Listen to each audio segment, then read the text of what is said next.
hold on tight. The champ is here. Mikey is raising the roof.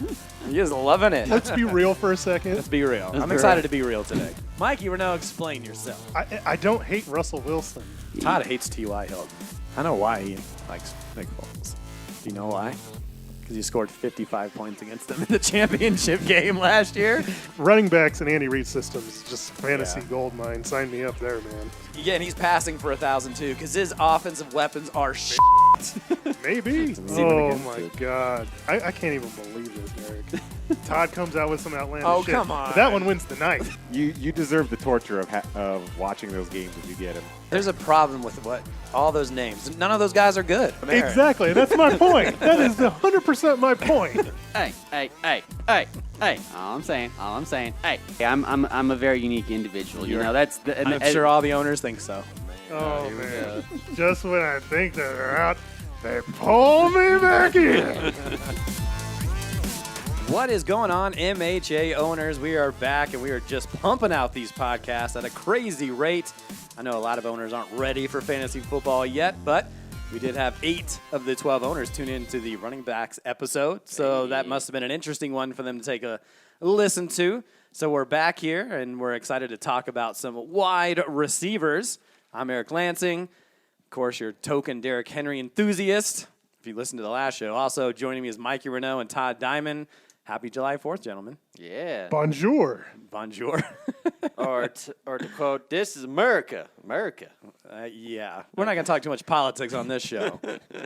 But before we get into the wide receiver position, I wanted to ask you guys about this. I don't know if you saw it. I happened to see it perusing NFL.com. They're talking about kind of moving the usually 8 to 9 Hall of Fame inductees. They're going to move it to 20 in 2020. So I think the centennial year for the Hall of Fame. Usually that number is 8, and we're talking about adding 5 modern players, 10 senior players, 3 contributors, and 2 coaches to kind of equal up to that 20. They're saying it's going to loosen up the logjam of former players and influencers of the game. It's only been suggested, it has not been approved or voted on or anything, but I just want to get your thoughts as 20 Hall of Fame inductees. Mikey's laughing. What do you think? Crazy? A little bit much there? It's a little bit. I mean, what is the show right now? 6 hours? Yeah. Oh, my gosh. No kidding. I didn't think about that. You're talking about adding like 14 more people? It's like a full day event in the sun. Yeah. I mean, I don't mind it as much, but I mean, I guess if you're worrying about the logjam maybe at certain positions or something like that. Well, that's what I was excited about. Yeah. When I saw it, I was like, oh, there's going to be more players. But it's going to be the same number of players, at least the current crop of players. So 5 still. It's going to be more about the senior players and maybe some of the contributors, broadcasters, coaches, and stuff like that. Those guys are falling asleep on the stage now. But that just means maybe 10 senior players. You'd have to do it earlier in the day. More former Broncos getting in the Hall of Fame. Well, it'd be former. You had to be like Mecklenburg. Yeah, so maybe he gets in finally. I like the 2 coaches thing because there's not. Yeah, I don't think coaches get enough respect. Yeah. In that regard, I agree with that. Or Grandishaw. Yeah. So it would definitely. Yeah, he'd probably get in too. Yeah. So I like that idea. Mikey says he can't. I mean, Mikey likes watching the entire Hall of Fame. That's the long day. I like hearing the people's speeches. They're interesting, you know. Yeah. But man, you're talking about. Ooh, that's a lot. And they have that night before where they give them the jackets. Like, man, yeah, that's goodness. Like it's gonna be like a full week event. They have to separate them into 2 nights. 2 nights. Woo. But more money for the NFL. It all comes down to the almighty dollar. I guess so. Okay. All right, so there you go. 2020 or 20 guys in 2020 here in a few years. All right, so what's coming up on today's show? We mentioned wide receivers. We'll talk about those top guys. We know you want to hear about our number 1 guy. Of course, we'll talk about the Odells, the Jujus, and any of those guys. It should go in the top, maybe 2 rounds. We get into some depth chart battles. Adam Thielen versus Stephon Diggs, Dante Moncrief or James Washington, and which Broncos wide receiver should you draft? You will probably be surprised about this one. Also, we'll talk about which young guns are on the verge of greatness. We'll tell you which second or third year players that can provide some depth on your roster. And everyone's favorite rankings dispute. It got a little bit testy in the last episode, but it was fun, and maybe we'll do some more of that as well. Before we talk about the top wide receivers on our list, let's tell you how the top 5 guys finished the last 2 years. This is not MHA trivia. We'll have some. I just want to talk about the top 5 guys that finished in 2018 and 2017. We kind of talked about finishes with running backs, so let's do wide receivers. Number 1, of course, was Davante Adams with 254 points. Number 2 was Antonio Brown, 252 points. DeAndre Hopkins, 248. Tyreek Hill, well, I'm sure we'll talk about him here on this episode, 247 points. And finishing 5th was Michael Thomas 2 years ago. Hopkins up at the top with 234 points. Antonio Brown 2nd for the 2nd straight year with 228 points. Keenan Allen, 207 points. Jarvis Landry, if you can believe it, 204 points. And Larry Fitzgerald with 195 points. And we're going to talk about Fitz in some detail on this show. Anything interesting to take away from that? It's not as volatile as maybe like the quarterbacks are, or maybe some of the running backs, but you had Hopkins, you had Brown on there. Yeah, kind of a sense of the usual suspects. Yeah. I mean, Fitzgerald fell. That wasn't all his fault. But, yeah, interesting to see. Yeah, nothing. So there you go. Nothing too out of the ordinary. All right, so let's get into some MHA trivia. All right, Brain. You don't like me and I don't like you. But let's just do this and I can get back to killing you with beer. It's a deal. We always talk about targets on the show. Targets are important when you talk about wide receivers, right? Important. Whoever's getting the most targets probably can get the most catches. But what about targets in the red zone? Who are the wide receivers that finished in the top 5 in red zone targets? And for those who don't know, red zone is 20-yard line and in to the touchdown. So we'll go back and forth here. We'll start off with Mikey Renault. Give me someone in the top 5 that finished in the top 5 in red zone targets. Well, I know for sure number 1 is Davante Adams. That is correct. 31. And ended up having 12 touchdowns out of 31. That is astonishing. Who needs a running game? Right. You have Davante Adams. All right. Mikey's got a point. Todd, name me somebody. Mike Evans? Mike Evans is, I'm sorry, that is not correct. He was not in the top 5. Back to you, Mikey. Yeah, DeAndre Hopkins was. Hopkins is correct. He was 4th, 25 red zone targets, and had 8 touchdowns. They love throwing to that dude inside the 20-yard line. Todd, back to you. You're falling behind your 2-0. I know. Behind 2-0 in the category. I know, right? What's going on? Michael Thomas? Michael Thomas is correct. He's actually number 2, 29 targets in the infamous red zone. He had 7 touchdowns off of those 29 targets. Back to Mikey. Mikey can win it with a guess right here. I'll say Julio. I'm sorry, that is not correct. Julio, who's not much of a touchdown guy to begin with, was not amongst the top 5. Back to you, Todd. A chance to tie it. Ooh. Coming up in the clutch. Not like your boy Roldis Chapman who blew it today. Wah, wah. It's all right. Hey, we still have like 11-game lead in that division. Definitely not talking about fantasy baseball on this show. Yeah, true that. Juju. That is correct. Well done, Todd. He has tied the match at 2-2. Juju had 29 red zone targets. Mikey for the win. Not so confident about this one. All right. I'm just going to take a stab in the dark. I'll go with Antonio Brown. That is correct. Mikey wins the game. Ding, ding, ding. He wins first chance at pie after this podcast. Antonio Brown had 24 targets in the red zone. He had 6 touchdowns. I'm going to go through these real quick. So Mikey wins the game 3-2. I also looked into the targets inside the 10-yard line. I'll let you guys guess who one guy. Who was number 1? Now you figure some of these are going to be very similar to the guys we just mentioned, but there's also a couple that aren't, and someone that may surprise you. I'm going to say Robert Woods. I'm sorry, that is not correct. He's not a big touchdown guy. So we're just talking about the leaders in touchdowns? Oh, I'm sorry. No, targets inside the 10. I'm sorry. Targets inside the 10-yard line. Oh, okay. Hopkins was first. That is correct. And Hopkins, 15. Had 4 touchdowns. Michael Thomas had 14 with 6 touchdowns. Juju, 11 with 3 touchdowns. Julian Edelman had 11 targets inside the 10-yard line. He had 3 touchdowns. How about Chris Godwin?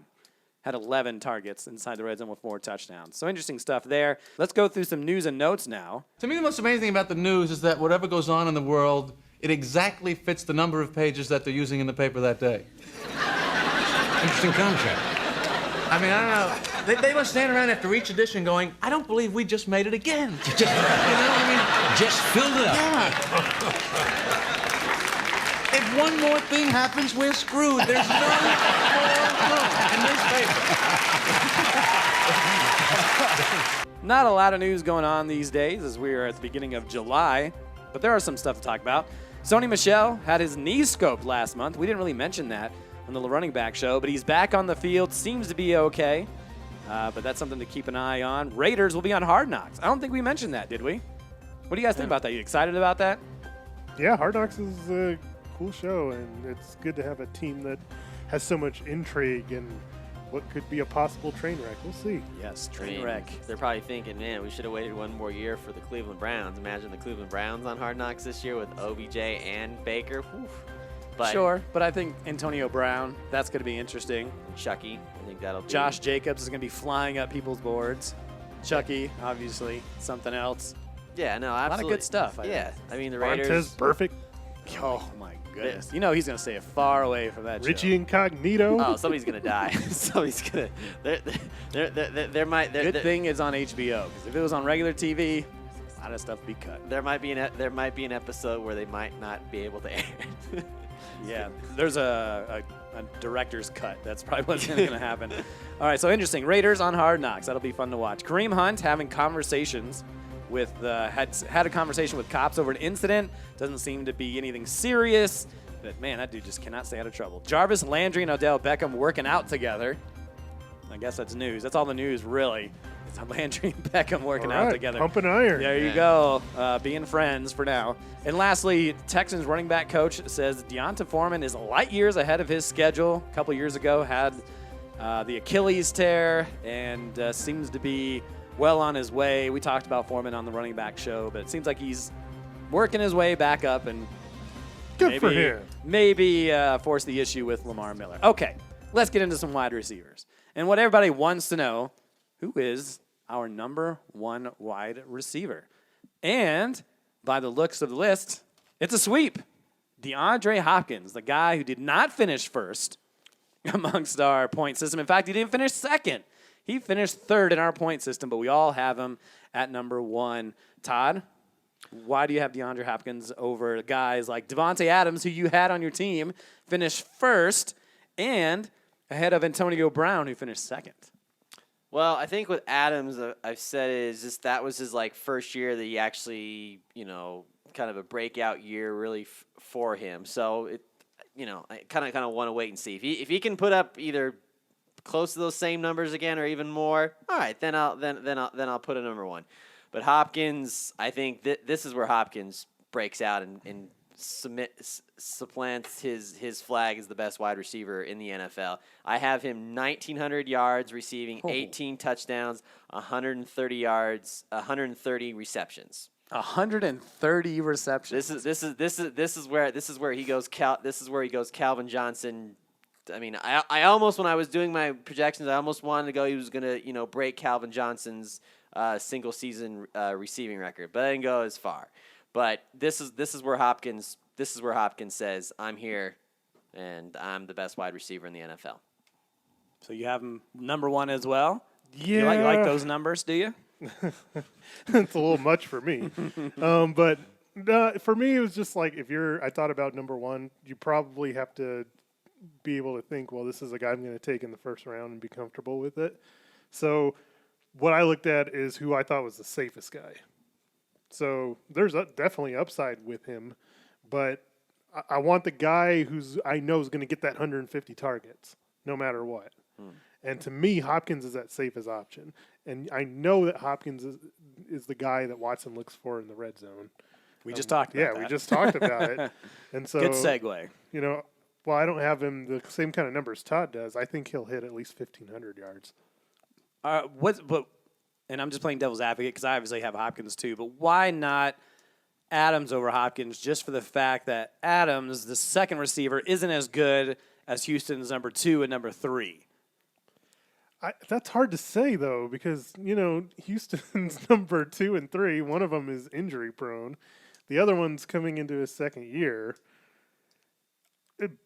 Green Bay has a new offensive coordinator and a new coach. So you don't really know how that's going to play yet.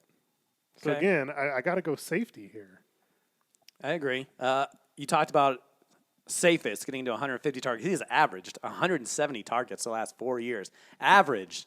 So that is just an incredible number. He has finished as a top 6 wide receiver in 3 of the last 4 seasons, and he has the most receptions through 6 seasons, 528. Not too much negative to say. He's always healthy. Knock on wood, I may have just jinxed him right there, but he's just a guy that is reliable. And he's in the same system with an incredible quarterback who could be throwing a lot. Okay, so we talked about our number 1. Who's number 2? We're a little different, just a little. Mike and I have Davante Adams at number 2, and Todd has, I have to go all the way down the list. Where is number 2? That's right, Julio Jones. So, Todd, why do you like Julio Jones as your number 2 overall wide receiver?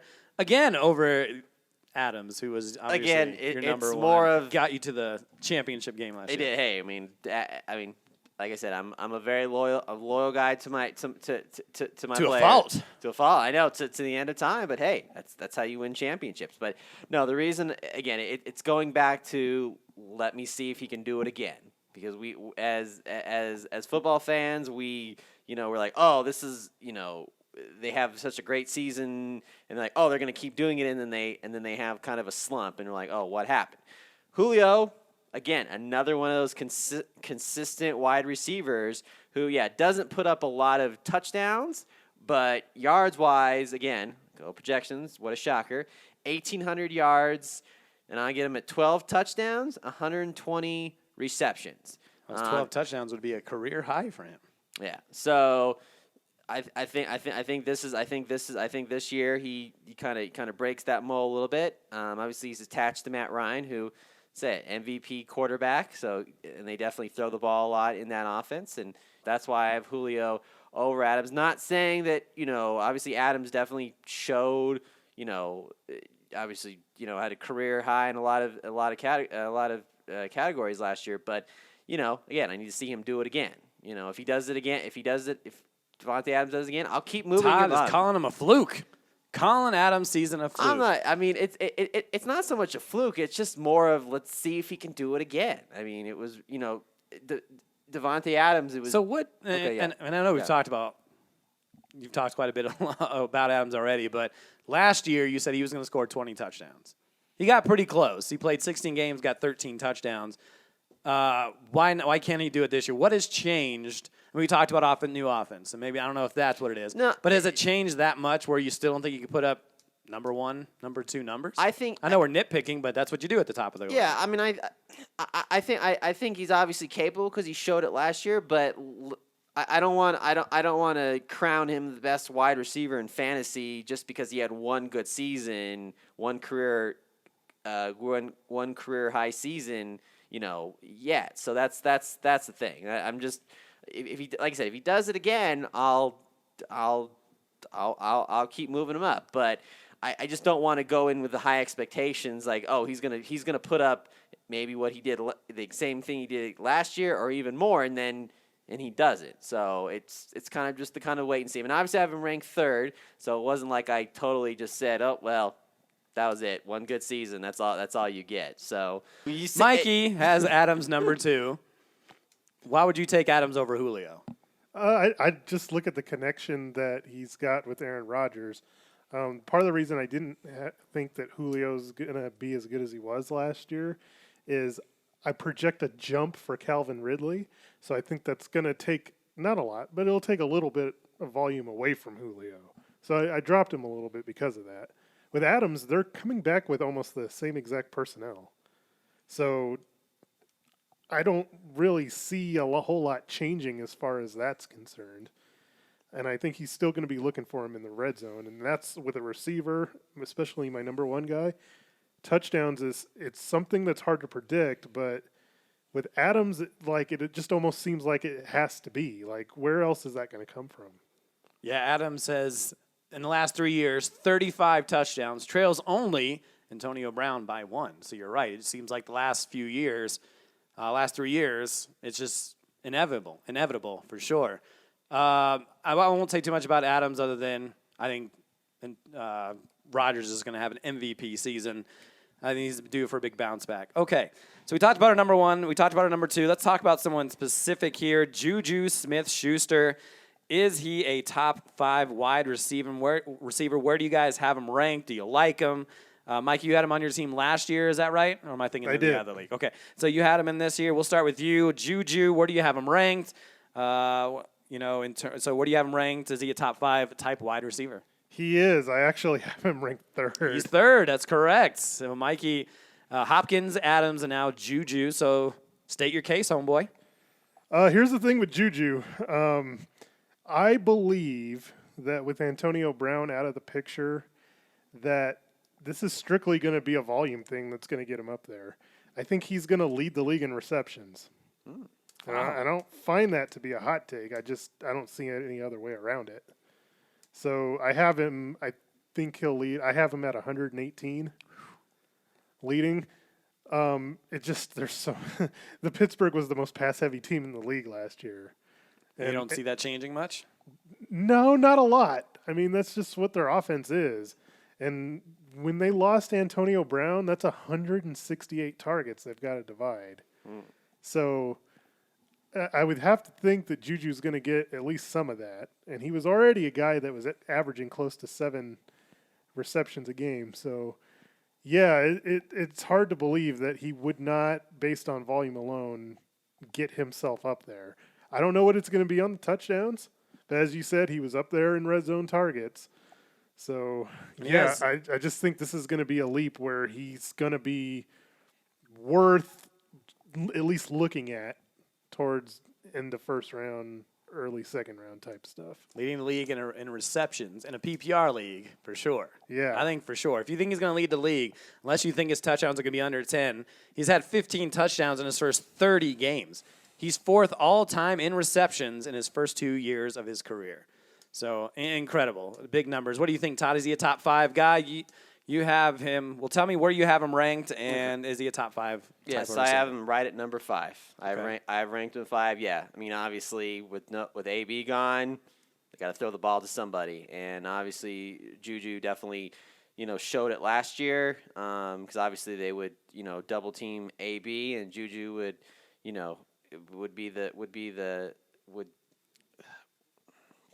lost my train of thought, would be, benefited from that. So obviously this year now, I mean, obviously he's going to be the main target now. So teams are going to definitely do, safeties, corners, the whole shebang. So, I mean, I have him at 1,500 yards. I have him 13 touchdowns and 120 receptions.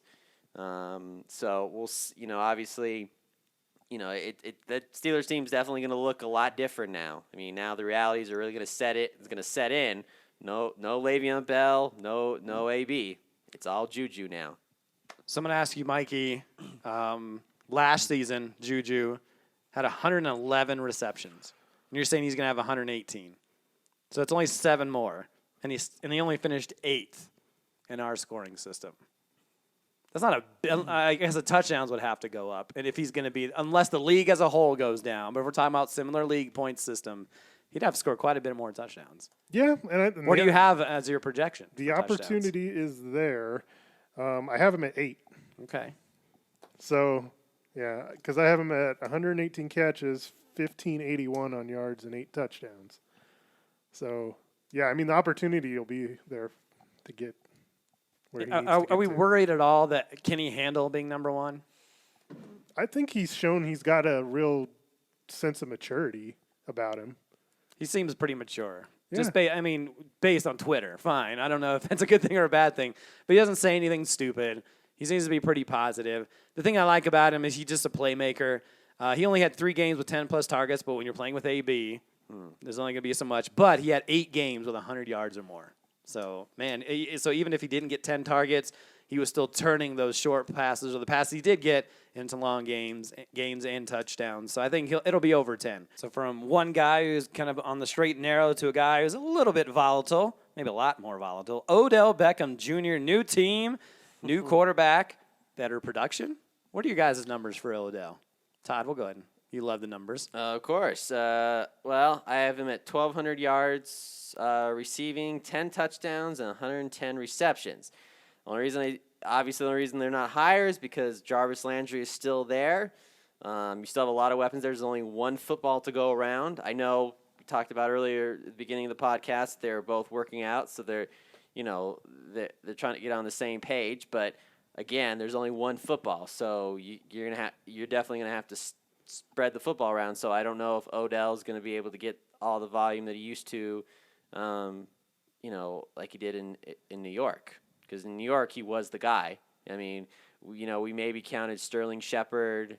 Obviously, we'll talk about him later. But Odell was the main guy. Now you're going to another team where you have a wide receiver in Jarvis Landry who's proven he can, he can carry the load too as well. So the ball's definitely going to have to be spread around a little bit more. So I don't know if Odell's going to get that production. But I mean, 1,200 yards, 10 touchdowns, and 110 receptions, and biggest thing if they're winning. But that's for a different podcast. But I think I think those are decent numbers, at least for his first year in Cleveland. So Mikey, you talked about winning. They'll be a better team. Yeah. Winning doesn't necessarily help you if you're fantasy. You're playing from behind if you're losing. You're trying to catch up. More targets available. They have a run game. They have a better defense. What do you think about Odell? I think his big playability that he showed in his rookie season is going to be unlocked. Really? Yes. So the numbers are just going to flourish with Baker Mayfield. He's going to be a more efficient receiver. Like a lot of the volume he had, especially like the last 2 years with the Giants, it was bad volume. Like Eli sucks. And, he would throw at Beckham with like 3 guys on him. Or even when he was open, he'd throw terrible passes that he didn't have any chance of doing anything with. But if you're Odell, you want him to throw the ball 170 times, even if it's double. Yeah. But I think what's going to help him with Baker is Baker can throw the ball down the field. And so I think it's going to unlock that big playability. So him having those playmakers around him, I think, actually helps him. It takes away the double teams. Sure. But I mean, do you think they're going to have to score 30 points a game? Yes. This is the NFL. This is not Todd's NFL where we're scoring 50. But I think if you're a good team, you don't necessarily have to score 30 points a game. Yeah. I feel like we're exaggerating on the fact that, Baker's going to have, 4,500 yards. He's going to throw 15, 16 touchdowns to Odell. He's going to throw 8 to 9 to Jarvis Landry and 8 to 9 to Njoku, and he's going to throw all these passes to Chubb. Like, everybody's going to get involved, and I don't think there's that many targets to go around. I think you're overlooking it. He's Odell Beckham. He's one of the best receivers in the league. He's going to get his touches. But he's not. He's not the one calling. Maybe he's calling the plays, but he's not the one calling the plays. Maybe in New York. But I mean, if the running is working, they're going to run the ball. You really think that their main concern right now is trying to get David Njoku involved? I think their main goal is to win. That's what I was It's not to get Odell the ball. They got OBJ. Now that's going to cause friction. I think you're naive. I don't think that's the case. I really don't think. I just don't think it's still the Browns. They're still learning. So if they're having to play from behind, the targets will be up. If they're winning games or they're in games, they're going to be a little more selective in what they do and not just launch them deep. This is Baker Mayfield we're talking about, man.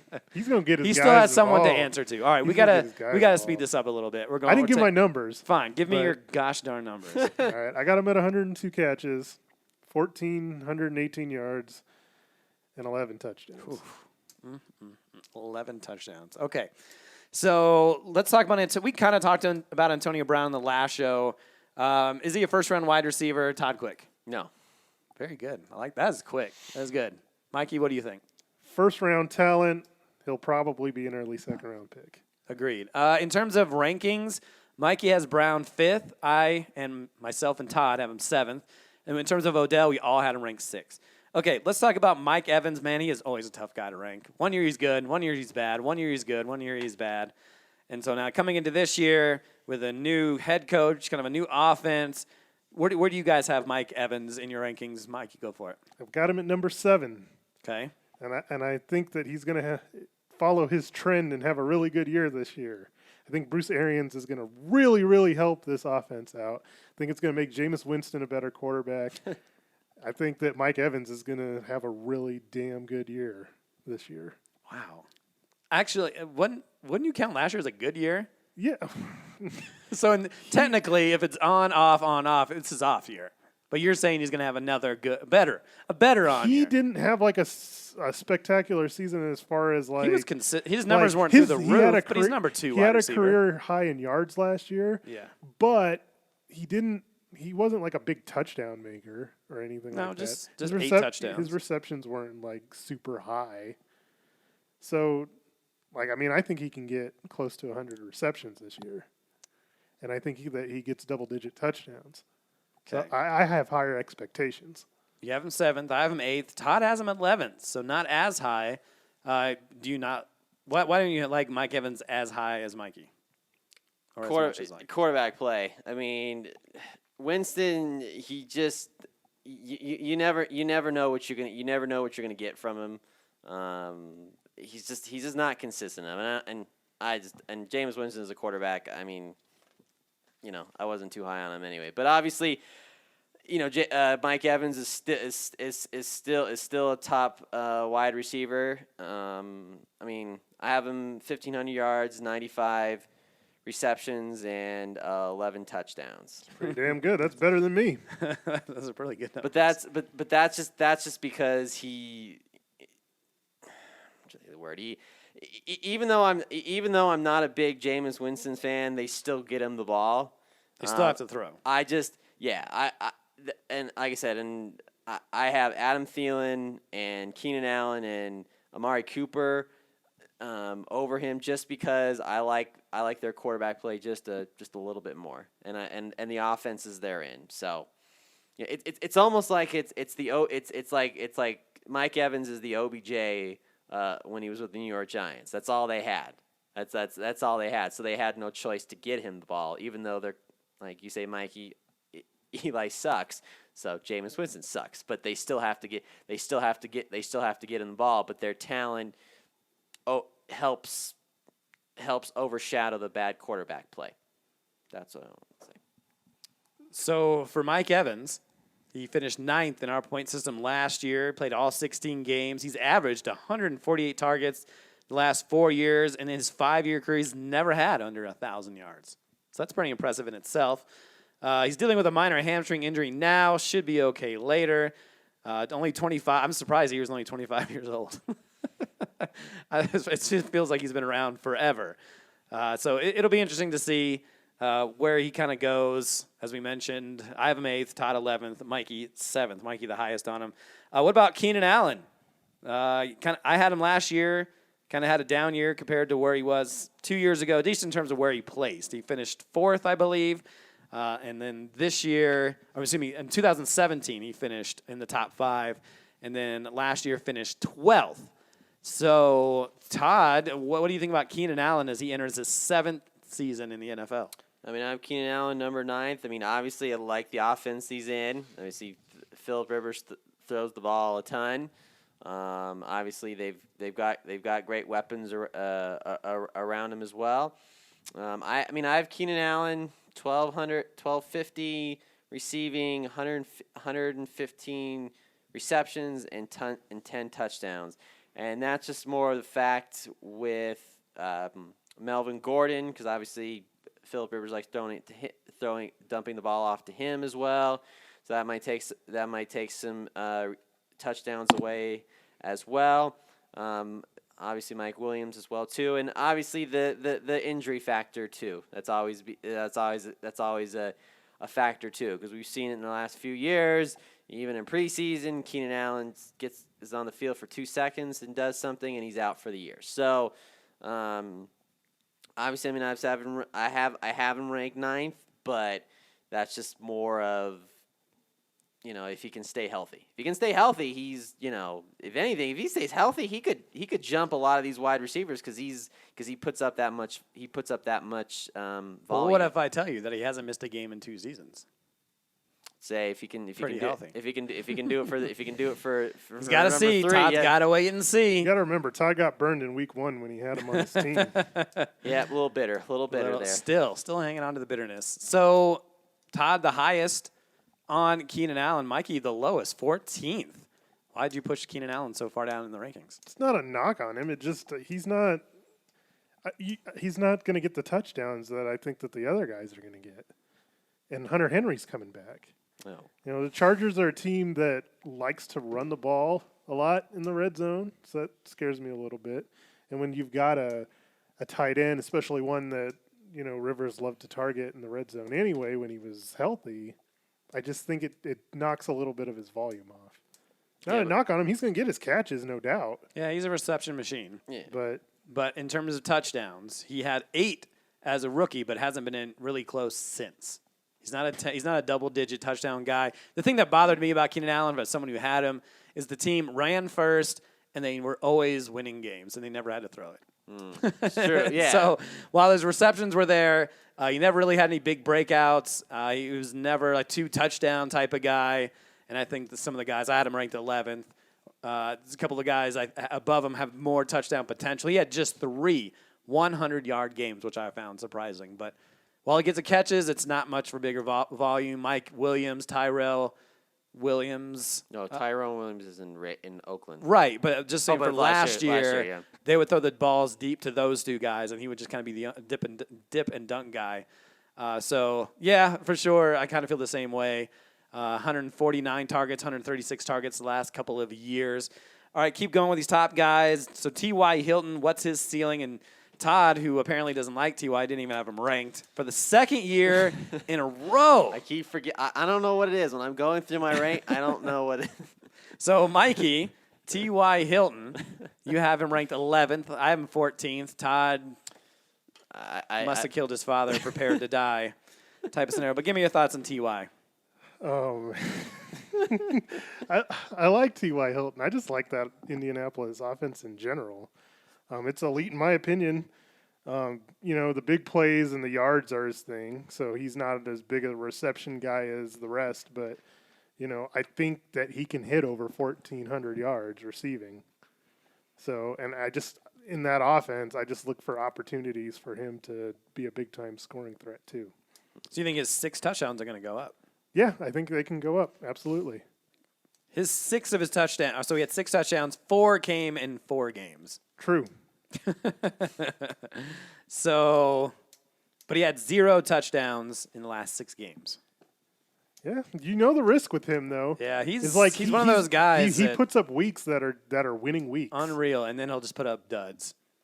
And with Funchess now there in the mix, Campbell, the rookie, Ebron, Doyle, Hines also catching passes.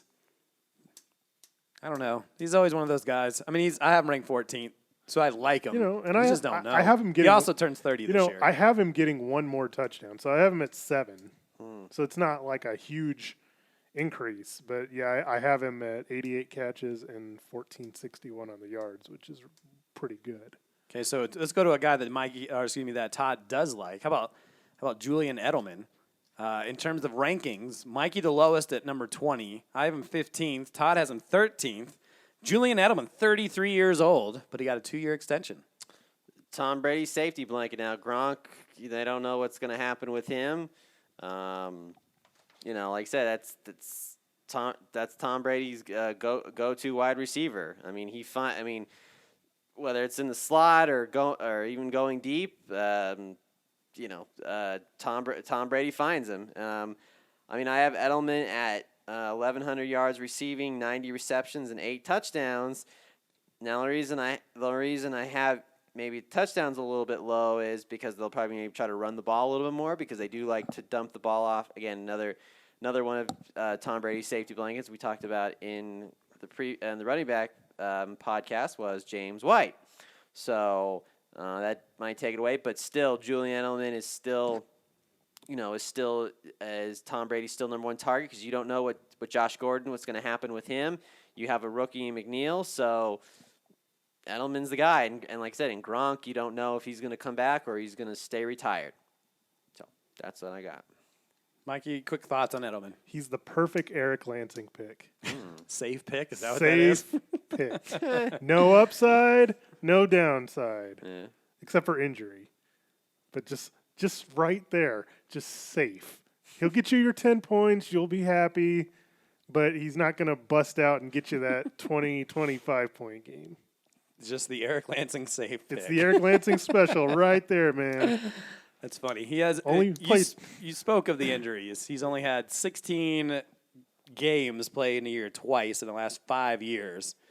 So that's something to keep an eye. However, in his last year that he had 16 games played, 98 receptions on 159 targets, 1,100 yards, but just 3 touchdowns. He's not a big touchdown guy. No. He had 7. Now, this is what's funny. He had 7 touchdowns, which is a career high, and did so in 9 games. In 16 games the next year, he had 3. So, man, very volatile. So it'll be interesting to see. And the last top guy, I don't know why I put him in the top guy, but he's in there. Tyler Lockett. Doug Baldwin is gone. Can he be a top 20 wide receiver? Mikey. I'm skeptical at best on that. I'll tell you that right now. Like, I mean, come on. Like, the reason that he was up there last year is he had 10 touchdowns. That makes a difference. What are the chances he does that again? AJ Green can't stay healthy to save his life. What So does that have to do with Tyler Lockett? because oh, wrong one. Oh, wrong one. Wrong. I was thinking Tyler, but all right. All right. So speaking of the rankings, we'll just mention this real quick because Mikey does not like Tyler Lockett at all. He's number 37. It's not at all, but it's just... It's 37 compared to 21 by me and 23 by Todd. So just by those rankings, you are very much lower. Fine. Okay, you're lower than we are. Seattle runs the ball more than anybody in the league. They still have to throw the ball at some point. You're talking about 10 touchdowns. Last year he finished 16th. Based on those 10 touchdowns, you're talking about a guy that before last year had 3 touchdowns in his previous 2 seasons. Like, I'm just saying, I don't think it's going to get there. He's not a big reception guy. What do you have, like 57, something like that? Right on the money, 57. Yeah, it's just... But he's going to be put back into the slot where Doug Baldwin was. And he's going to excel, and obviously... Russell Wilson likes to throw it to the guy in the slot. I'm not saying he may not get 10 touchdowns, but his reception yards are going to go up. If you guys want to have him top 20, ride that. I have him 21st. Ride that ship. That's cool with me. He has only missed 1 game in the last 4 years, and he averaged about 17 yards per catch. I'm just saying, I'm not going to be the one that, buys into that nonsense. Nonsense. Your nonsense is 37th, behind some of these other scrubs. Marvin Jones. Come on, man. That's Detroit. That's yeah. We'll see. I don't know if we'll get to Marvin Jones. But, okay, let's keep going. We're going to talk. All right, so who would you rather have? So this is the wide receiver depth chart discussion. We'll start with Todd on this one. Todd, who would you rather have, Adam Thielen or Stephon Diggs? I'm going Adam Thielen. He's definitely shown he's the number 1 guy. Whether it's receptions. Do you remember how bad he was in the second half? He was bad. Remember how good he was in the first half? Yeah. He was good. Talk about a tale of 2 seasons, or Yeah. 2 halves of a season. So I have Adam Thielen 14-20, 120 receptions and 11 touchdowns. So, Mikey, what do you think? I mean, from him, he was on pace to break a lot of records. He had 8 100-yard games in his first 8 games, which was better than what, Randy Moss? I think he broke Randy Moss's record, or at least tied it. No, Second half. He broke it. He broke it. Yeah. And then the second half was one of the worst wide receivers in the league. Where do you kind of see that, and who would you rather have between those 2? I have Thielen by a point. They're ranked right next to each other in my rankings. So, I'd be happy with either. I just think Thielen is probably going to get you more catches, and that's kind of what swayed towards him. But he was bad. He was bad. I think people forget how bad he was. Like, he was I wish I had the numbers in front of me, but it was pretty terrible. I'm wondering if it's one of those things where maybe they kind of just knew that Kirk Cousins loves throwing in the slot. They figured out how to guard it and made him go elsewhere. I don't know. But, I don't think you can take that small of a sample size and just completely drop him down in your rankings. I think he also will help is he's got his contract. For some people that's bad, but I think that'll actually take his mind away from it. I have them right next to each other too, and I picked Thielen just because Diggs has a history of injuries, as opposed to Thielen, who's been relatively healthy in his career. He actually has never missed a game in his career, so that's what swayed me to go with Thielen. Okay, keeping going. Excuse me. Interesting. How about a trifecta? We'll start with Mikey. Who would you rather have, Robert Woods, Brandon Cooks, or Cooper Kupp? Interesting how there's 3 wide receivers relatively close in the rankings. Yeah, and again, this one was close for me. I've got Woods and Cooks pretty closely ranked with each other. You got Kupp a little bit further behind. Which but I found surprising. I'm giving it to Woods just again based on who I think is going to get the most catches and targets. And I think that they've shown that Woods is kind of their guy that they like going to in the clutch and on third down. So, yeah, I'm going to go with Woods here. Todd, what do you think? Oh, Robert Woods all day, every day. He definitely showed, and obviously he became kind of the number one target. Obviously, when Cooper Kupp, went out, but he still proved it each week that he could be that guy. So I think him and Goff on the same page. So I go Robert Woods. You know how I know Todd likes Woods better than Cooks? Because I was on my team. No, because you don't even have Cooks ranked. Yeah. He's not in his rankings. So between T.Y. and Brandon Cooks, he doesn't have him ranked. Similar receivers. Yeah, not too bad. Yeah, in terms of, I picked Woods as well. He posted 10 or more points in 14 of 16 weeks. Led out the entire team with 130 targets. I'm surprised we're not talking more about Jared Goff. Look at all those weapons. And I was just surprised that you didn't have Kupp higher because Kupp was pretty incredible, and I think you had him on your team. Am I wrong on that? Maybe 2 years ago? Yeah, 2 years ago. But he was incredible until he got hurt, but he's also coming off a major injury. So interesting to see. But we all picked Woods there. All right, here's an interesting one. We're not going to talk about the politics about this one. I'm going to ask you guys, who would you rather have, Sammy Watkins for an entire season or Tyreek Hill for 8 games? Todd, we'll start with you. And I'm saying 8 games based on the fact that the recent speculation is Tyreek Hill may be suspended for 8 games. So assuming he'll be there for the other 8 games. But who would you rather have? Why are you thinking about it? You should know this answer by now. Because I almost don't want to go with either one of them, actually. Because so do you have Sammy Watkins ranked? Did you not rank him either? No, I actually have Sammy Watkins ranked. And you have Tyreek Hill ranked. Yeah, but I almost didn't want to rank those two because Sammy Watkins is always hurt and Tyreek Hill's an idiot. So, you know what? I'll go Sammy Watkins. I'll go Sammy Watkins for a whole season, and fingers crossed that he doesn't, fall over and break something. So there you go. There's my Trying not to talk about the politics on this show, and he goes right to politics. Yep. Mikey, what do you think? You know me. I'm not one to shy away from taking a risk. So I would go with Tyreek Hill. I have Watkins ahead in my rankings, but that's just based on the fact that an overall season. So on a per-game basis, with him coming back with 8 games, I'm going to take the game breaker, and that's Hill. I agree. I would take, if I knew for sure he was coming back, I would rank him probably pretty similarly.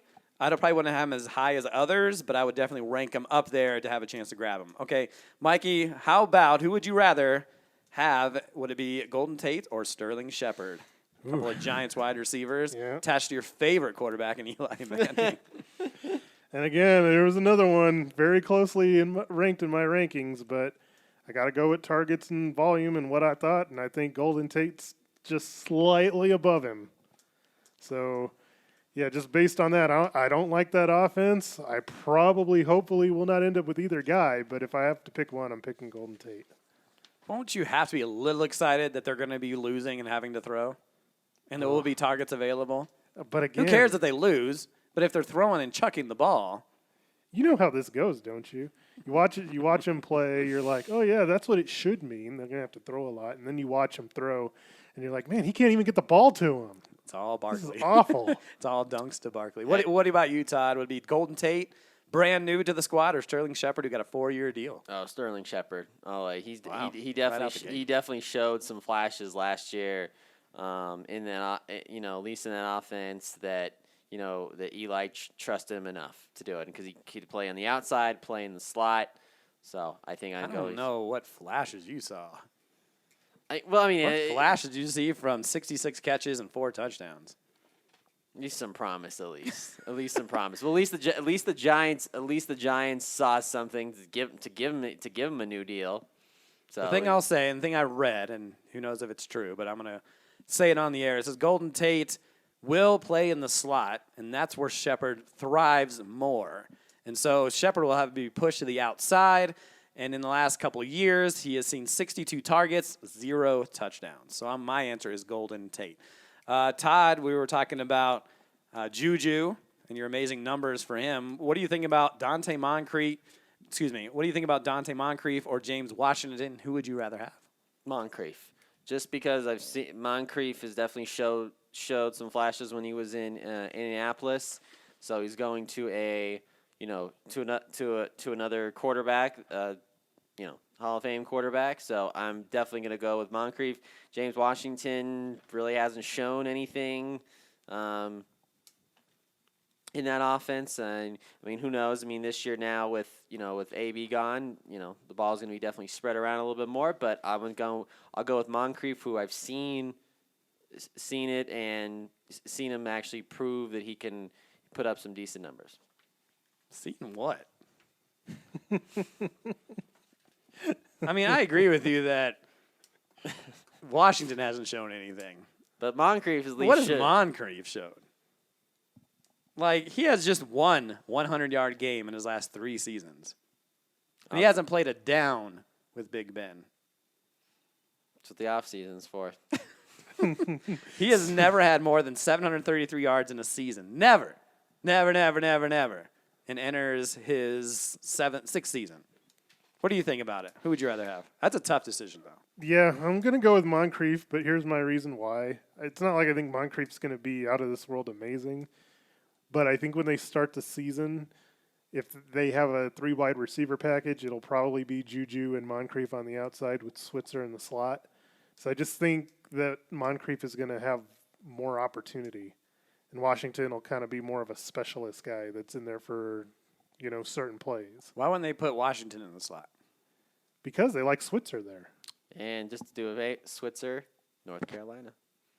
I had to throw that one in. They showed at the end of last year that they trusted Switzer playing there. But they paid Moncrief to come in here and play. And why would they use their 2nd-round pick in Washington off the bench? Well, I mean, unless he's terrible, which is possible. But not, why would you bring in Switzer as a guy in 3rd down and then not have Washington or Moncrief in there? Well, Switzer's a slot receiver. That's where, his butter is bred. That's why. Washington's an outside guy. Moncrief's an outside guy. But you don't think they would move one of them into the slot? No. Why would you move a guy that's not a slot into the slot? If they're a better receiver. That's not how that works. It's not like Washington or Moncrief are like 6'2" guys. They're both like 5'10", 5'11". No. They're guys that can play in the slot. No, that's not how they're going to do things. Switzer is the slot guy. I don't know. I've been reading that Washington has been getting slot. Yeah. I'm not saying that Switzer's not going to be the guy, but yeah, I think I don't know. I don't know if I agree with that very much at all. But you said you prefer Moncrief. Yeah. I hope it's Washington. Moncrief is so bad. He's had his chance in the sun. I'd rather have the younger guy, a guy that's already been in the system and knows what he's doing. I guess they'll get. I mean, a lot of the speculation is Moncrief's going to be the number 2 on the outside. Man, one 100-yard game. Not sure he had to play with Blake Bortles. Yeah. But come on, man. All right. How about this one? How about another trifecta of wide receivers? How about Philly wide receivers? How about Deshaun Jackson, Alshon Jeffrey, or Nelson Aguilar? Mikey? Deshaun Jackson, that's my favorite, man. No, Jeffrey's the guy for me out of those 3. Again, he's the big target, and Carson Wentz likes his big target. He'll have more volume and more yards, probably more touchdowns than the other 3. So I like Jeffrey in that sense. I've never liked Deshaun Jackson. Everybody is so high on Deshaun Jackson. Because they're stupid. They're always high on Deshaun Jackson. Every time I read, it's Deshaun Jackson. He averages about 18 yards per catch. That's great. He's going to go down the field and catch all these touchdowns. Fantastic. Never seems to happen. I mean, remember when he went to Tampa? And everybody's like, oh, perfect outside wide receiver on the other side to complement Mike Evans. And hey, I'm right in line with that. Because here's my projection. Gross. I think he'll have 759 yards. That's a lot, especially considering I only have him to get 46 catches. Yeah, that's pretty low. So big plays, but he's just not going to have a lot of them. So you don't like Nelson Aguilar either, because you have him ranked lower. I like Nelson Aguilar. I just don't like him as much as Jeffrey. Okay. Todd? I go Jeffrey as well, too. The bigger target. I almost wanted to go to Deshaun Jackson, but Jeffrey at least has been in the system long enough, is has a good rapport with Carson Wentz. So I'll go with Jeffrey. As much as obviously they're going to try to use Deshaun Jackson, obviously as the speed guy, the deep guy going down the field. He's not going to get as many catches, but he's gonna get those touchdowns. But Jeffrey's the more all around better wide receiver to draft first. If Wentz goes down, Jeffrey suffers Don't immensely. say that. Don't say that. All right, Top 5 quarterback right there. let's talk. Yeah, let's talk about Broncos wide receivers. Cortland Sutton, Deshaun Hamilton, Emmanuel Sanders. Interesting 3 wide receivers. Todd, who would you draft first amongst those 3?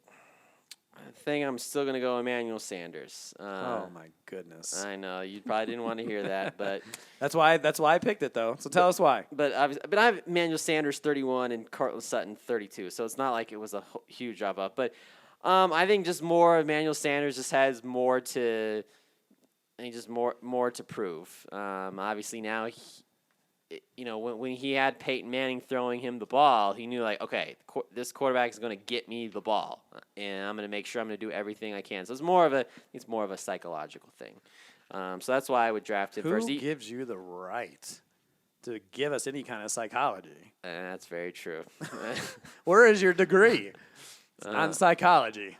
I took communication and psychology. For one class, right? Yes, exactly. Awesome class. But I think just more of, and I know Sanders is coming off a big injury, but I think just more, it's a little bit more to prove. I think he just has a little bit more to prove. And, he like I said, it comes down to now he has a quarterback, a veteran quarterback that's won a Super Bowl, knows how They all have that quarterback, right? Well, You're saying like he's got this quarterback, but they have the same quarterback. Right? Right. I guess. But the thing is, it's just he's getting toward the teeter end of his career too. So I think this is a prove me, show me year for Emmanuel Sanders, and I think he'll deliver. Much as he runs his mouth a little bit more, I know, like you always say, Eric, he runs his mouth more than sometimes he, catches the football. But I think Emmanuel Sanders will surprise a lot of people. All right, Emmanuel Sanders. Okay. He's gonna have to use your legs to play.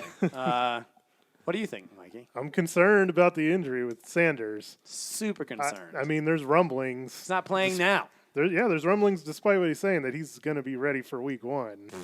So, yeah, I'm a little concerned Sounds like there. a big mouth is flapping by his already. Yeah, I went with Cortland Sutton. And then what you'll notice a lot in my rankings, I'm a big proponent of buying high on second-year wide receivers. And speaking of that, Mikey has Cortland Sutton 21st. Woo! I have him 52nd, and Mikey has him, Todd has him 32nd. 21st, Mikey. Yes, sir. Didn't we have this conversation last year on how he doesn't do anything? He doesn't run routes very well. All he does is a go up and grab it receiver. What could that possibly make into second? I think that plays well into Joe Flacco's capabilities. Yeah, but I mean, what is that, like 4 catches maybe a game where they're just throwing it deep, hoping for the best? We'll see. Oh. I mean, I have him at 66 catches. And ranked 21st? Right. I have him over 1,000 yards receiving. And how many touchdowns? 7. And you have him 21st? Yes, sir. Anything else you want to say about Sutton?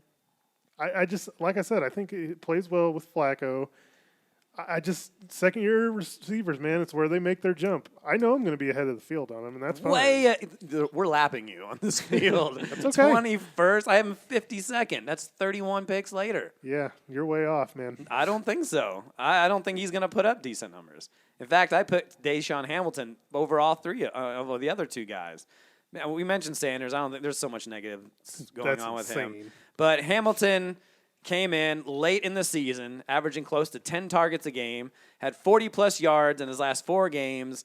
I think Sutton may score more touchdowns, but if we're talking about a PPR league, I think Hamilton is a better separator in the field. It can get open. Sure, I think Flacco's going to throw it deep, but there's no way that he's going to put up decent PPR numbers. So I had Hamilton first over all of that. So there you go. There's some quick Bronco talk there. This All right, guy. let's talk about young guys set for a breakout. And Mikey likes his second-year guys. Apparently, we'll talk about it here. So we're going to start with Mikey and Kenny Galladay. Can he break out here? In his, let me look up his what year he's going to be in his third year of his career. Yeah, he kind of already broke out a little bit last year. Can he break out more? God damn it! Just answer the gosh darn question. He can. He's the number one receiver in that offense. I'll say this. I've got my concerns about that offense with how bad it was last year. But, yeah, I mean, I like him. I worry because of Stafford. I'm just going to be honest. He was playing injured last year. Can he be better? Can he? I mean, you talk about years prior. He was finishing in the top 5 pretty regularly. I know. Offensive line was pretty bad last year, though. It's true. They couldn't. They had trouble getting their footing as an offense in general. Like, they couldn't decide who was going to be their running backs. They never got in sync, in the receiving game. It's a bad situation, but he's the best of the bunch. So is no he going to doubt. do better than 70 receptions, 1,000 yards, and 5 touchdowns? If you're not sure, that's a no. You don't think he's going to break out. I have him at 72 receptions, so it's a little bit higher. I have him at 1,065 and 6 touchdowns. So no, I don't count that as a breakout. Todd, a lot of talk on Chris Godwin this offseason. A guy that, I don't know, there's a lot less targets in Tampa than there used to be, so he should be able to get some more targets. What do you think about Chris Godwin, and is he a breakout for Tampa Bay? Wow, a lot of size. Like, this is supposed to be like early in their career. These guys are going to take another step up, and it's just like, I don't know. So you must not think so.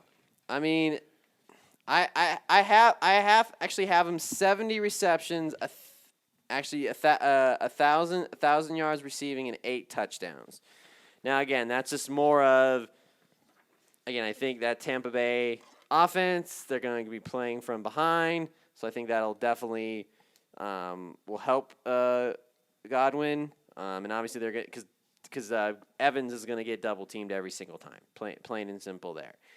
So I think Godwin definitely will show some flashes with that. But again, it's coming down to the quarterback play. I just not a big fan. The answer is no. I would rather them go get Fitzmagic. At least Fitzmagic, they were throwing the ball around like it was going out of style. They're still throwing the ball a lot with Winston. Winston just turned it over a lot more. That's the thing too. Is the turnovers. If your quarterback's turning the ball over more times than he's getting to your wide receivers, that stat line's not going to look too great on Sunday night. So Todd is saying no.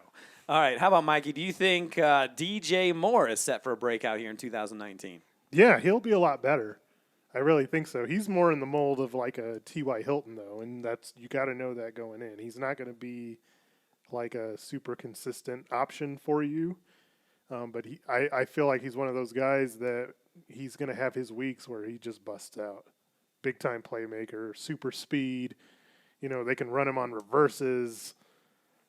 I mean, I've got him at 66 catches, close to 1,000 yards, 5 touchdowns. The touchdowns is what worries me, given that Carolina is one of those teams that when they get down in that red zone, it's Cam Newton runs or Christian McCaffrey runs or get it to Greg Olsen when he's healthy. Oh, I can't believe you mentioned Greg Olsen on this broadcast.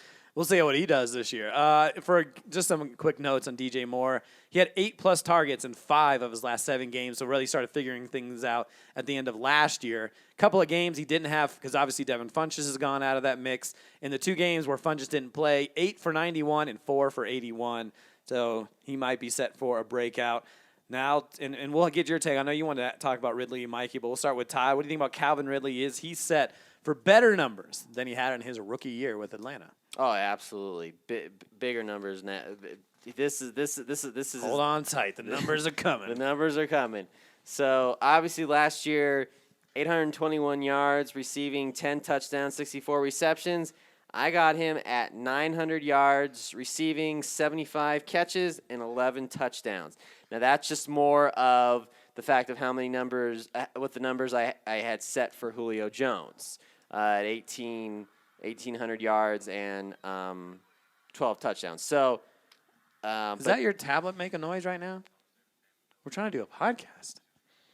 And there's some noise coming from his tablet. Sorry, I apologize. Messing up the flow of the show. I apologize.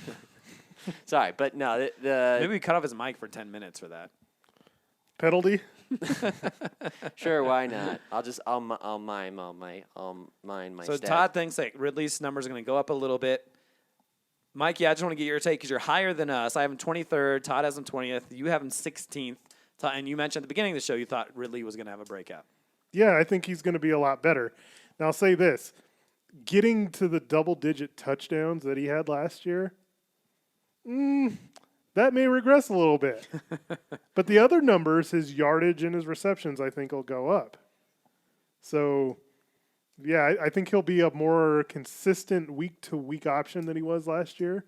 Because he had some really big weeks last year, but then he kind of tailed off a little bit. 5 of his 10 touchdowns came in 2 games. Yeah. So he had a 3-touchdown game and a 2-touchdown game. Yeah. So I just think he'll be more consistent. Last year he had just one 100-yard game and one game with 10-plus targets. So Sanu is still around, but Mikey says his numbers are going to go up here in 2019.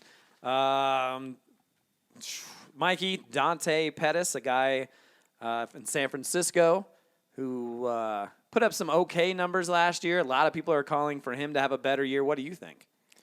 He's okay. Not like super excited about him. San Francisco in general, offensively, it's just kind of, you know. But, I mean, they're getting Garoppolo back, right? The offensive line is better. Yeah, but their Kittle is still there to open things up. Kittle's the number one guy. Sure. And it's also a team that prefers to run the ball. But all the running backs can catch passes, too. They can, but how does that help Pettis? Well, I'm just saying there's options available. You're saying you don't like the offense. I think the offense could be better this year than last year. Last year was pretty putrid. I agree with you. I think the offense will be better. I just don't know how much of a big-time breakout that's going to make Pettis. I think he's last year in 12 games, he had 27 receptions, close to 500 yards and 5 touchdowns. Is he going to do better than that? I think he'll be close to the same. So close to the same. Probably not then. They still got Marquise Goodwin over there, too, who is kind of like their big playmaker type guy, speed down the field. So Mikey's saying not really. Some interesting numbers that he averaged over 17 yards per catch. He really wasn't a full-time player until week 10, but during the weeks of 10 through 16, he was a top 20 wide receiver. So that's something to consider. All right, let's get into some ranking disputes. We are over an hour, so it might be tough to get to all of these. So we won't get to all of them, and we'll kind of just get through some of the more exciting ones. One that kind of stood out to me, while we're not super different in terms of rankings, I think just because he's a top-notch guy, or if you're according to Mikey, he's not a top-notch guy. But A.J. Green, I had him ranked 13th. Todd had him 14th. Mikey, you have him 18th, so a little bit lower on a guy who was pretty incredible until he got hurt. He was actually the 6th ranked wide receiver in the NFL. Then he got hurt, and he was gone. Is that your main reason why you don't have him very high, or at least high as myself or Todd? Hate the offense. I absolutely despise Andy Dalton. Don't know what this new coach is going to do. A.J. Green's injury prone and is getting older. He's 31 this year. Yeah, just it's a no thanks for me. As you can see by my rankings, I'd rather have Tyler Boyd. That's how much I don't like A.J. Green. Todd? Injury concerns. Injury concerns, but if he's not injured, What does that mean? it's Obviously, we don't want him to be injured, and obviously, we want him to be 100%. it's just So you have him ranked, 14th. which is fine. That is fine. I'm not saying there's anything wrong with it. I'm not saying there's anything wrong with Mikey's thing. But I don't know. you don't like him because he's injury prone. That's fine. I just don't. Yeah, there we go. I don't like him because he's injury prone. He's old, and the offense is The terrible. offense is the same as last year, and he was a 6th ranked wide receiver. Yeah, that's It's the same. It's the same. And in fact, Tyler Boyd helps them to be there. So you would take Tyler Boyd over A.J. Green. Yes, sir. That is insane. That is insane. I might Do you be forget the insane. numbers A.J. Green has put up in his career? In his Just 2 years ago, he had 143 targets and 8 touchdowns. Not the same guy. If you extrapolate his numbers over an entire season last year, it was 90 catches, 1,400 yards, and 12 touchdowns. And he was averaging a career high 15 yards per catch. Yeah, not the good same gravy. guy. Take out that Ravens game. What was he averaging? You tell me. I don't have that number in front of me, but his numbers, if you're going to tell me I can get a guy at 12 touchdowns at number 13, I would take it. I don't think Boyd's getting 13 touchdowns, I'll tell you that. All right, another guy that Mikey likes. Well, let's go to someone else that someone else would like. Let's talk about Geronimo Allison, someone that Mikey hates, like ranked 60th. Hates a strong And I have word. him ranked 34th, and that's Geronimo Allison. Why do you hate Geronimo Allison? Because I don't know who the guy is over there. Like, You talking about can you tell me for 100% right now that Geronimo Allison is the second guy he's in number Green 2. Bay Number 2. over Valdez Scantling Yeah, 100%. or Equavia St. Brown? Oh, come on now. Can't believe bring that guy up. Yeah, I'm just not. Did you forget how good Allison was in those 4 games before he got hurt? I'm sure you're going to tell me. Of course I'm going to tell you. He was incredible. He was one of the, I think, he was 26th wide receiver after 4 games. Okay, That's pretty good. He's the number 2 guy. And if Aaron Rodgers is going to have the season I think he's going to have, it's going to be a great season. but I think that's where we differ. If you remember from the quarterback Right. podcast, I'm not as high on Green Bay's offense in and general. that's unfortunate for you. A couple years ago, when Aaron Rodgers played 16 games, now he's had some injuries, the second number 2 wide receiver in that system caught 75 passes for 1,000 yards and 12 touchdowns. Do you know who they brought in for their offensive coordinator? Tell me who it is. Nathaniel Hackett. You know where he's been the last couple of years? I bet you didn't have Aaron Rodgers. Yeah, that's He the didn't. But you do know where he's been the last couple of years? I do not. Please tell me. Jacksonville. that's what I was gonna say. You may think Jackson. So we're comparing Aaron Rodgers to Blake Bortles. No, I'm just telling you, his offense lends itself to that like bland ball control type style. That's what they're preparing him for. Guess what else they don't have? Aaron Leonard Rodgers. Fournette. That's true, but what I'm telling you, this is why the bickering's happening between Rodgers and the coach already. He's not going to let him audible. He's taking that away from him. He could try to do whatever he wants. We know who this team belongs to. I'm telling you, I don't like this situation. I don't like it. You have anything to say about Allison before we move on? You had him between, so Yeah, no. 45th. Let's go to a guy that Todd really likes, and Mikey and I aren't super high on, and that's Jarvis Landry. Mikey has him 30th. I have him 24th. Todd has him in his top 20 at number 19. Yep.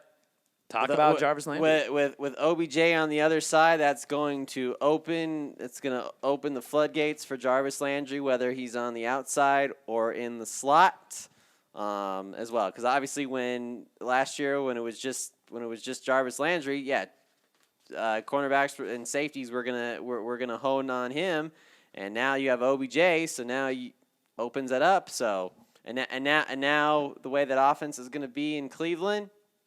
Jarvis Landry is going to be just fine. Quick thoughts on Landry, Mikey? Good reception guy. Not big touchdowns, not big yards. I think he's okay. He's like a slightly worse version of Julian Edelman. But don't you think now with OBJ in there now, that's going to help? That Jarvis Landry is going to benefit? Yeah, but he's the type of guy that he's like, okay, I finished with 6 catches for 60 yards. Okay, I guess I'm happy with it. But I think 9 points, 10 points. But I think the touchdowns will follow though, because again, when you have somebody else that the defense has to worry about, that's the same thing in Pittsburgh with Juju and AB. Everybody was locking in on AB, and Juju was just. I just don't think Jarvis Landry's that same type of playmaker. It would show. I mean, he would average more than whatever the 10 yards per reception that he gets. But he put up. I'm not saying he's bad. He's just not. He's just not. No But you just don't upside think there. You just don't think 19 is just too high. Yeah. You figure for guys around that point, about 19. I mean, if we look at Mikey's ranking, he's got guys like Fitzgerald, Edelman, Sutton, for whatever reason, Kenny Galladay, Alshon Jeffrey. He has those guys above Jarvis Landry. I think I would actually take Jarvis Landry. Well, obviously. Yeah, but, yeah. You have him Yeah. ranked higher than those Yeah. guys. But I was just thinking about guys that Mikey thought had better upside, better numbers than Landry. Yeah. I've already mentioned that the Browns' offense isn't going to be good as everybody thinks they are. I mean, here's the thing: the offense doesn't have to be spectacular, but if you want fantasy points, it definitely helps. Maybe in reality, maybe it's not. It may not be as great, but in the fantasy world, I think it'll be just fine. Okay, so one more rankings dispute because we're pretty much well over an hour and 20 minutes right now. Maybe we'll go to one that Mikey's higher on than us. How about Adam Humphries? Someone who I'm not super thrilled about, ranked 66th.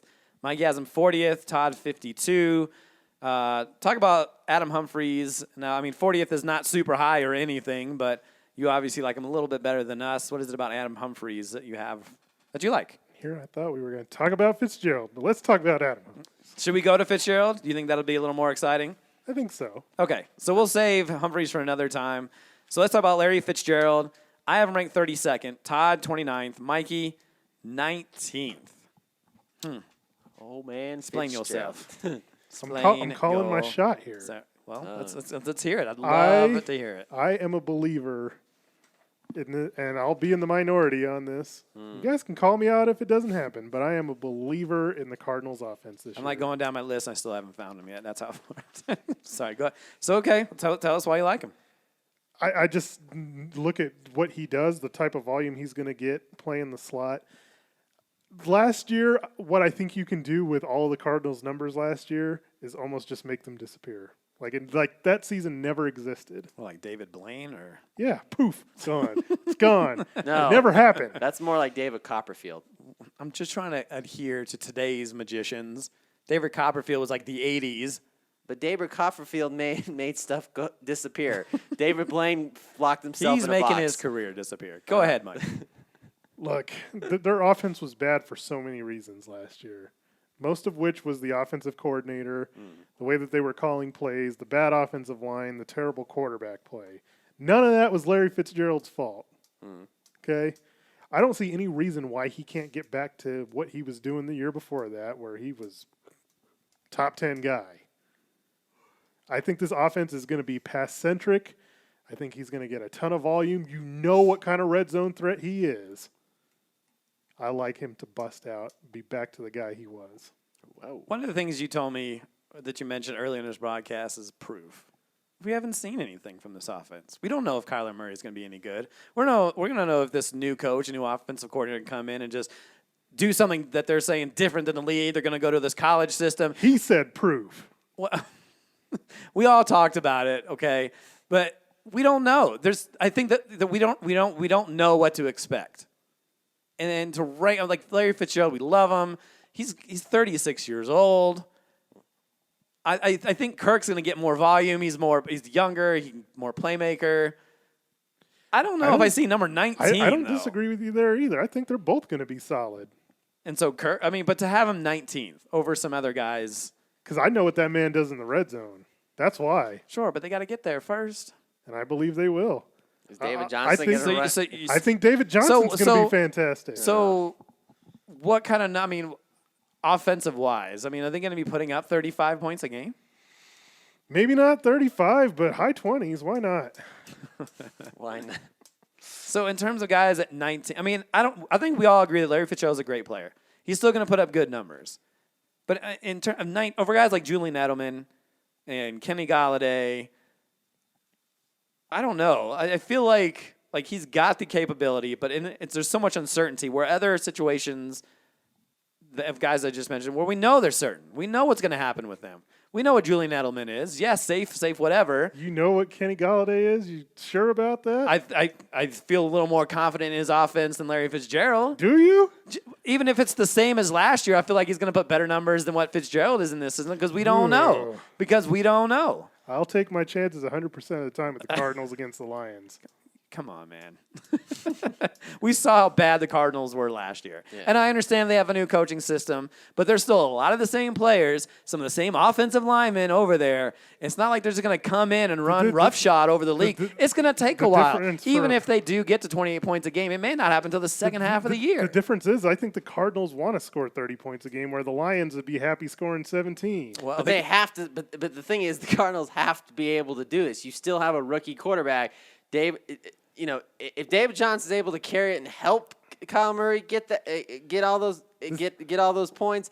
Great, but you still have to get the ball. You still have to get the ball to Larry Fitzgerald. You said it, Todd, man. This is the new NFL, man. Where guys like Baker Mayfield, Patrick Mahomes running roughshod over this league. Kyler Murray, come on. But Kyler Murray, but the thing is, you got to understand, Kyler Murray is a different kind of quarterback. This is different from Patrick Mahomes and from Baker Mayfield, because it all comes down to it. And this is from the beginning of the process. Height. Come on. Don't give me that. Don't give me a height. Don't give me the height thing. Drew Brees debunked that theory long ago. Drew Brees is 6 foot at least. You can get away with 6 foot. Kyler Murray's 5'10". Come on. Look, I think the point is, and we've got to move on, but the point is, it's just we don't know that much. Everything's new, and it takes a while to adjust. Right, and I told you I'd be ahead of the field on this. Okay. And I'm willing to take my seat alone. Larry Fitzgerald, number 19, folks, from Mike. All right, quickly, I'm just going to mention, and you guys can throw out some names too, but just some rookie wide receivers to keep on your list. Obviously, DK Metcalf is a guy that Todd is super high on. The top rookie I have ranked is McCurley Hardman, the Kansas City guy. Depending on what happens with Tyreek Hill, we don't know. N'Keal Harry from New England, he may be starting on the outside. Paris Campbell, who knows where he's going to be in that system with all those weapons. Give me that chain. Debo Samuel, San Fran. A.J. Brown in Tennessee. I was surprised to see Mikey was super high in Corey Davis, at least compared to me. But that's a discussion for another day. Marquise Brown for Baltimore and Andy Isabella for the Cardinals. Anything else you guys want to say about rookie guys? But those, unless I missed someone or someone you really like out of that group. What was that wide receiver we were talking about earlier, Eric? The one from Washington that we didn't know about that you had. Yeah, Trey Quinn. Yeah. What Trey Quinn? Slot guy. Slot machine. Slot guy. So there you go. Yeah. Wide receivers talk. You guys excited for wide receivers? Absolutely. I think. Should you draft one in the first round? I'm not going to. No. You're not going to? No, I have an early pick. I'm not drafting any receivers. It's running back. It's one of the top elite guys, running backs for you. Yep. Todd, you're 11th. Let me ask you this. I'll ask you this. Todd Gurley or Michael Thomas? Ooh, I think I'd go Michael Thomas. All right, there you go. I have the 7th pick, and hopefully Hopkins is there. That's all I'll say about that. All right, so that's going to do it for this week's show. Had fun talking about wide receivers. On the next show, we're talking about some tight ends. Oh, yeah. And defenses. Oh, yeah. They'll be really short talks. So we're also going to give you some bold predictions. So guys have some bold predictions like Larry Fitzgerald finishing 19th overall. We already have one already on the docket. And we'll mock the first 2 rounds. Hey, love doing mocks. Yeah. So who knows when that show will be, a couple weeks. We've been killing it, though, guys. We've been knocking out shows. And we're barely in July, and we got, 3 shows now? Mm-hmm. Quarterbacks, running backs, wide receivers. Hall of Fame game is only a month away. Yeah, so we're pumping them out for you. Hopefully you are tuning in. So for Mikey Renaud, Todd Diamond, I'm Eric Lansing. We'll see you next time on the MHA Podcast.